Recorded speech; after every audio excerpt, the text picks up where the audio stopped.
Okay, so last month we learned some very troubling news. The fact that the colony is projected to run out of food by the end of the year, which means we need to work hard in geoponics just like our parents. But first, let's look around and see if we can possibly find anything to forage over here. But I don't see anything. So I guess we'll say hi to Cal. Yeah. Right now, we need to work on saving this colony. So, well, it sounded like we may need to work in xenobotany with Dad. Back in the lab, you have all the right equipment to properly examine the radioactive plant you found. Maybe you can find a way to protect yourself from them so you don't need to drag a radiation-proof envirosuit with you every time you go near that part of the planet.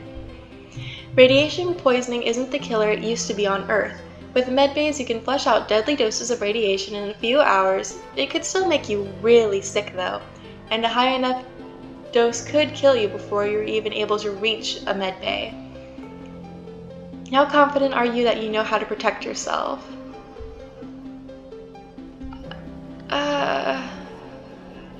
Not really. Good call. Maybe you can come back again after collecting more samples. Okay.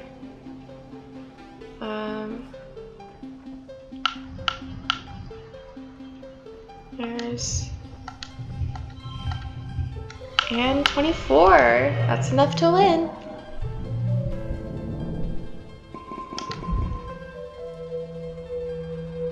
And now, it's the dust season.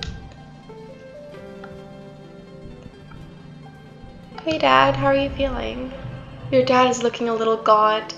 There wasn't a lot of weight on him to lose in the first place, so the rationing is hitting him harder than most. He's still hard at work though. Nothing can keep your dad from getting things done.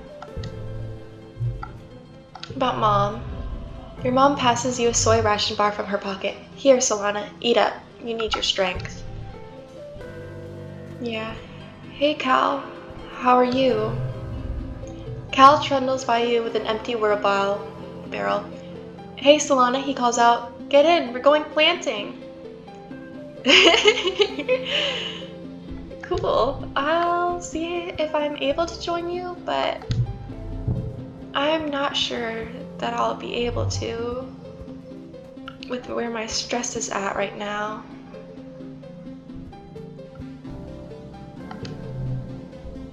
So I cannot. The only thing I can do is relax in the park.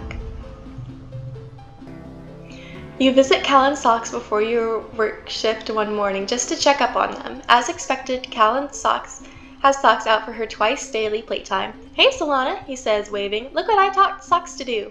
At his gesture, Socks stands on her hind legs and wiggles her upper body at you, like she's waving too. It's impressive. Oh, she's so smart. Next, Cal gestures in a circle and Socks curls up in a ball. Then he raises both his hands in the air like a scary monster, and Socks rears up and chitters menacingly. Cal says, pew pew, and Socks rolls over and sticks all of her feet in the air. You count at least 14 legs.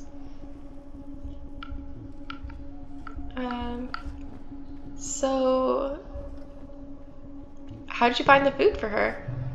Cal looks distressed. It's really hard, he admits. She eats so much right now. Tons of leaves and grasses and those rocks, of course. I think she swallows them all together and chews it up in her gut like a float cow. Her teeth look like they go all the way down her throat. I don't know if I can keep hiding how much food she eats, though. What happens if she outgrows her box? Socks clambers up Cal's arms, almost toppling him over with her weight, and curls across his shoulders like a scarf. She looks seriously heavy. Well, people hardly use this barn anymore, Cal says, adjusting her weight. It's just storage. Maybe she can live in the rafters.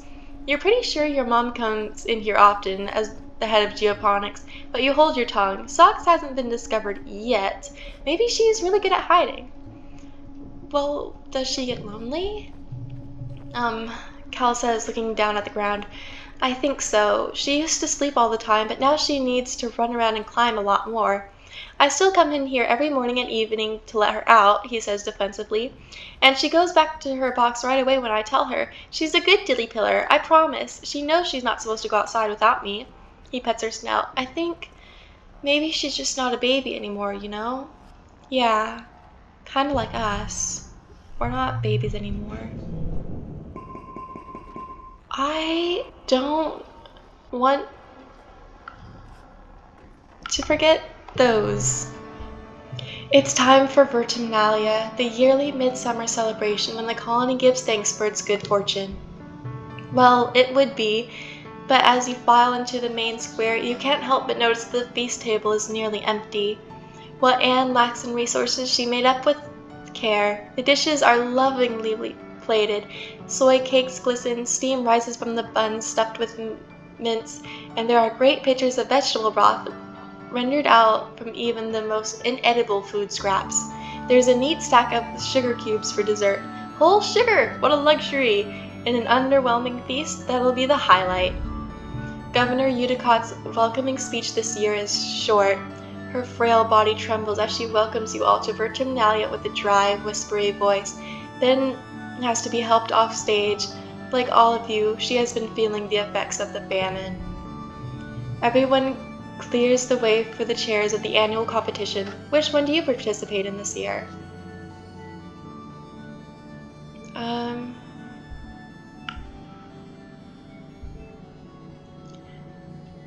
So far the talent show is the only thing I haven't won. You and Mars report to the stage for the talent competition. Dees is nowhere to be seen. Mars frowns, looking around as if he's lying in wait. Oh, boo, she grumbles. He always made me look good. If it's just you, I'm only the best out of two. Mars has been working on her speechcraft. This year, she gives speech inspired by the great leaders of Earth, linking their philosophies to a sort of mega-theory about how the greatest works of human history have come from overcoming our greatest struggles through ingenuity and cooperation. She can't help herself from drawing parallels to the current family, the failure of the colony leadership to prepare for it, and how the council clearly needs newer, younger voices to be able to imagine the future. The council isn't impressed by that part.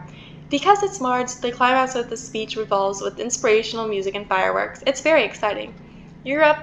What have you prepared? Maybe a dramatic reading? Huh. Well, if that works as a negative to speech cards, then maybe I should avoid using it. I could do 4, 2, 5, and then 1, 3.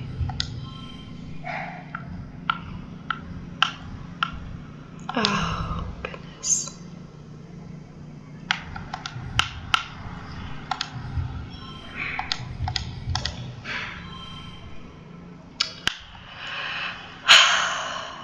Yeah, okay.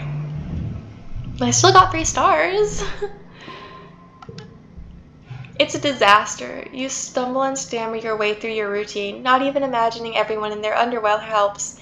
You can tell the audience wants to love it anyway, but their spirit isn't strong enough. Mars shakes your hand with a smug smile. I'm sorry, Solana, she croons. Geniuses are rarely appreciated in their time. After the festivities, the whole colony takes a few days off for a break. Well, except for geoponics and the foragers, and the kitchens, and everyone who uses their break for their usual work helps out in the places that didn't close. Okay, it's not really a break, but you try to take it easy anyways. And now it's mid-dust.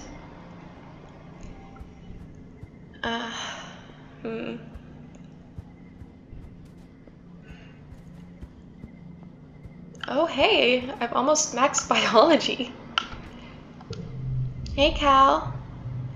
Cal peers up at you from where he's working on picking bugs off some crops. Hey, Solana, he says, stretching his arms over his head. You can hear his stomach rumble. Cal laughs laughs sheepishly and rubs his tummy. Sorry, I guess I'm kind of hungry. I'm a growing boy, you know? Yeah. I guess... Was that the flower that it was talking about that I found? Your work often overlaps with Tangent's work in the biochemistry and genetics lab, so it's not uncommon for her to pop by and ask questions about what you're working on, or for you to ask her help for interpreting some test results. She's uncharacteristically animated whenever she gets to talk about science, almost like she's a whole different person. She even laughs sometimes. Don't you think it's so interesting how Vertumnian species resists being classified by any known taxonomy? She asked, peering into the root network you've sandwiched between pieces of clear glass. She stands up. It feels like everything is a little bit fungal, she says. Spores, fruiting bodies, mycellular networks, even the animals. And some plants here can walk.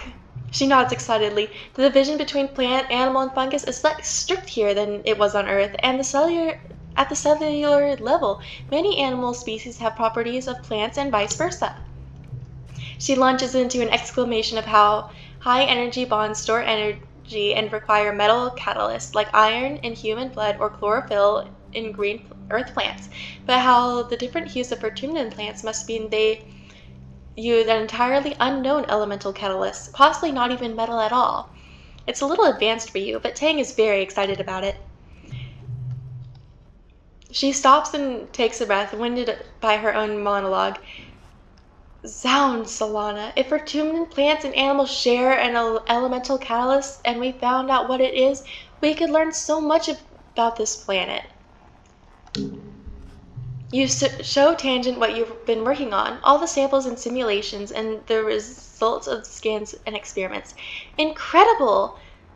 Tangent says, going over your notes. We've been attempting to map genomes of various samples in order to construct a phylogenetic tree, but we're at capacity already. Can I take this? Of course, if it'll help you. Tangent smiles. Thank you, Solana. This is more helpful than I can say. Chief Engineer Instance forwards you some kudos for sharing your research. Okay, so...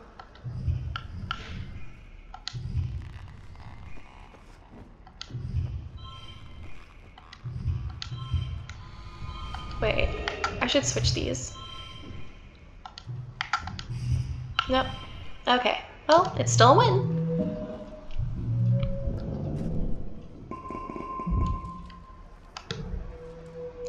And now it's mid dust. Hey, Cal. Cal is standing over the garden watching a pair of dorks moth flutter overhead. They're the worst, he says, frowning. We gotta find a better place to put the grain, 'cause they just get in everywhere. You'd be surprised by the kind of hole they can squeeze through.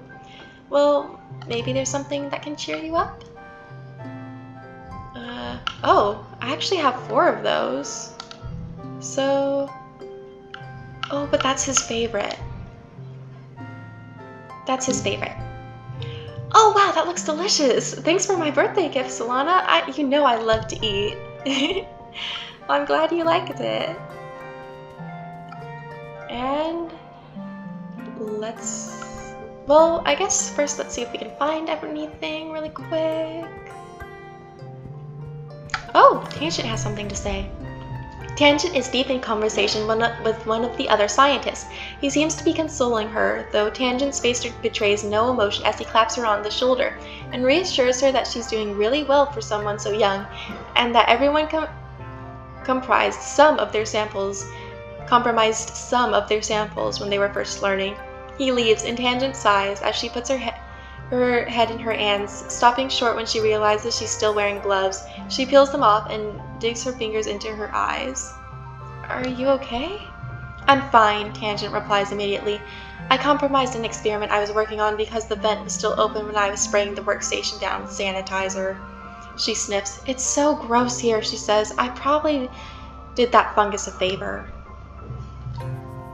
Tangent takes the bottle of sanitizer from under her workbench and cleans it while she speaks. There are pollen spores everywhere, she whines, and he comes over here and tells me, it'll be okay, Tang, like it's his job to console and patronize me.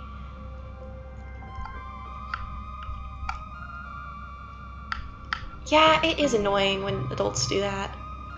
You both sigh in unison. I hate being young, she says bitterly. Why don't they understand that we have higher expectations for ourselves than they do? I need to learn from my own failures. What I don't need, she continues icily, is someone to pat me on the head and tell me it's okay that the adults will make it all better. I messed up, she says. Just let me fix it. Don't make a big deal about it, like I'm a child with a boo-boo. Yeah, I get that. Hey, Anemone, how are you doing? Yar! Anemone exclaims, holding her stomach. I'm so hungry! Oof. Well, let's see how Deese is doing. I haven't talked to him in a while. I've been learning a lot about systems, Deese says, writing on his holopalm, like the water cycle and the nitrogen cycle, food webs and decomposition, stuff like that. It's pretty cool, even if it's all textbooks from Earth. He looks wistfully out at the wilderness. There's so much we don't know about this place. Yeah. How are my parents? You have to work for everything you've been given, your mom says, digging her shovel into the dirt. It doesn't just happen. That's what this famine is reminding us. What about Dad? Your dad sneaks you a crumbled up soy ration bar from his pocket. Here, have this, he says. I didn't finish it at lunchtime and I'm not hungry. You know that's a lie, but you eat it anyways. You're just so hungry. And I guess it's time. Hey, Cal. Yep, we are gonna go plant.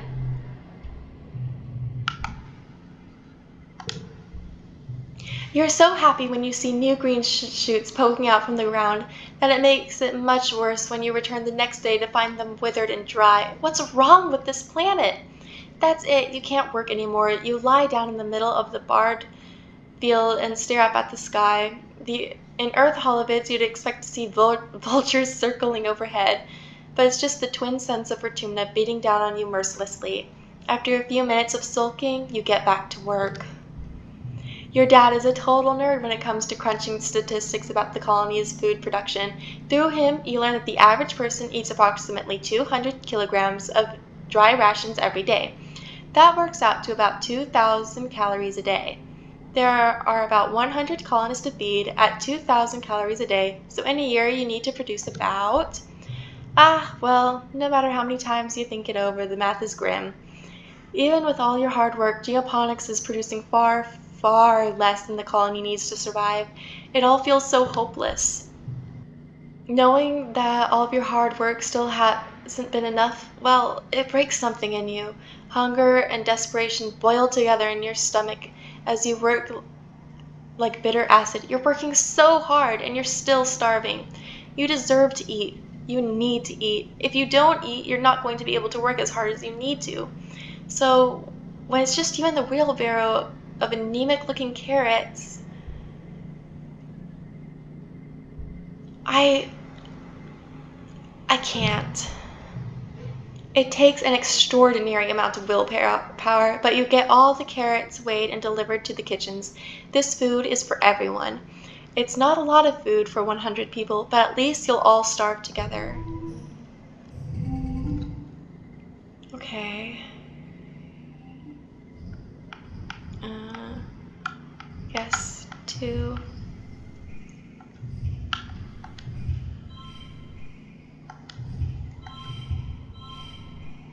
Ooh. It's 21.